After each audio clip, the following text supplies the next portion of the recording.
The ongoing energy transition, which is assumed to be beneficial, and is recognized as significant, unexpectedly aggravates all that it is supposed to solve, and more. Although the energy transition is indeed underway and is recognized as significant, we observe two unexpected and undesirable phenomena. A. Soil degeneration worldwide is increasing faster, and 90% of agricultural lands worldwide will be degenerated or unproductive by the year 2050. B. All recognized challenges are increasing more rapidly worldwide, including when observed on a year-to-year basis, and that includes the year-on-year carbon dioxide emissions worldwide. A child can see that these facts will cause serious challenges, certainly long before the year 2050. A child can see that the reality is far from what the energy transition is supposed to deliver. The need to analyze why the energy transition aggravates, when it is supposed to solve. Do not expect us to tell you that the idea of an energy transition is something bad, but expect us to inform and prove to you that we humans are not executing it the correct way, and that we should know and urgently need to do much better. In order to analyze and for us to be able to inform and prove, we ask you to see carbon dioxide in the atmosphere as one more mere, but important, marker of what is going on, and not as bad or as good, at least in this instance. Carbon dioxide as a mere but important marker. After all, the subject of this video is not carbon dioxide, it is about solving challenges, and all 8 billion humans thriving. This while remembering that in any case that challenges are not solved, thriving will be prejudiced. All humans thriving obviously includes the absence of malnutrition and certainly hunger, and sufficient opportunities for qualified jobs. Agriculture and carbon dioxide emissions. Agriculture possibly causes as much as 32% of all carbon dioxide emissions today, and the absolute number could triple by the year 2050, also because of the degeneration of agricultural lands or their unproductivity, we are focusing on in this video. The year-on-year challenges, including the year-on-year carbon dioxide emissions, were record high in 2024, and seemingly increasing in parallel with the development or deployment of the energy transition. These sobering or rather alarming facts could be very well related to the here mentioned increasing soil degeneration or increasing unproductivity. Despite the above paradigms, as well as the sobering or rather alarming facts, there is not one party mentioning this crucial soil degeneration or unproductivity. One could or should wonder why.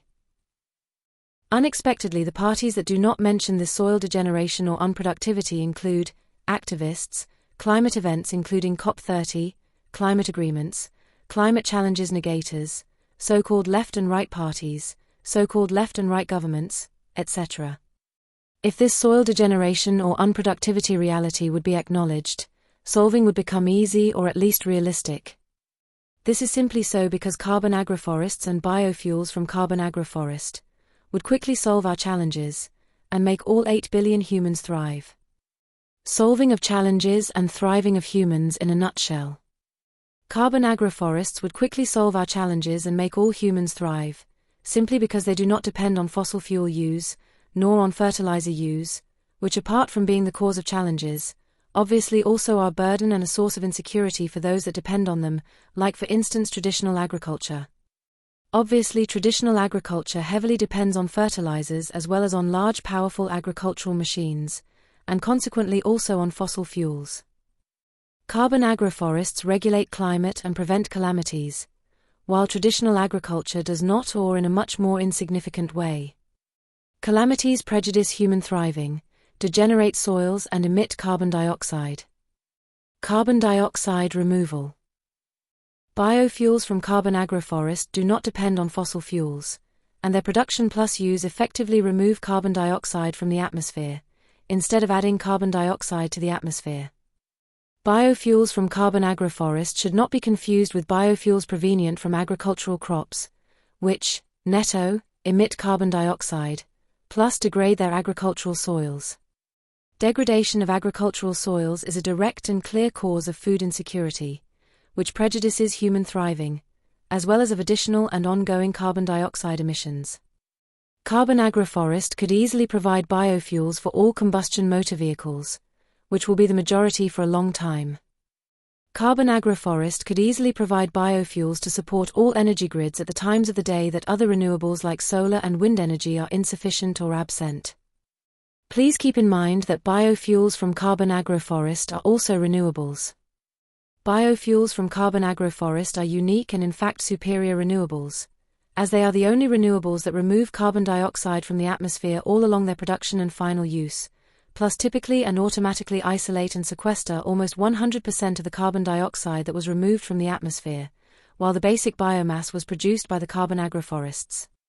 To leave no doubt, this is in the case of carbon-agroforest biofuels.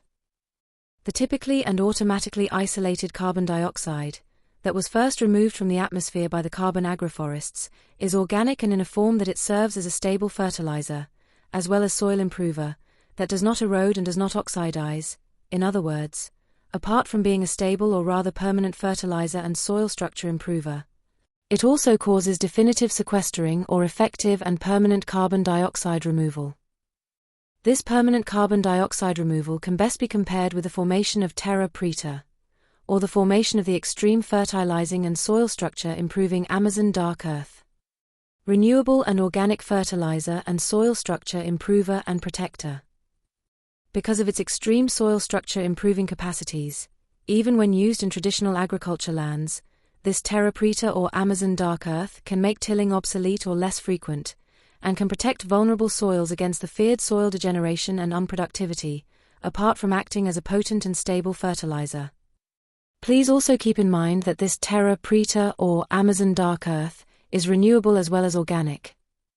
In fact, carbon-agroforests can help to reduce the ongoing failure of the ongoing energy transition that is not yet based on carbon-agroforests and biofuels. Biofuels and organic fertilizers from carbon-agroforests. Carbon-agroforests do not need or involve fertilizers, nor fossil fuels. In fact, carbon-agroforests produce, apart from abundant healthy food, also superior to traditional fuels like gasoline, organic fertilizers superior to traditional fertilizers, as well as all basic materials we 8 billion humans need. This and other videos on this channel have been translated and or dubbed into more than 5 languages, including the official languages of the 9 Amazonian countries, this to support this initiative and plan to unite the 8 billion inhabitants of the planet around this action plan for carbon agroforestry, generating important jobs, new business opportunities, and boosting the economy. If you'd also like to support this initiative, subscribe to this channel, leave a comment, ask a question, or give a like to this video.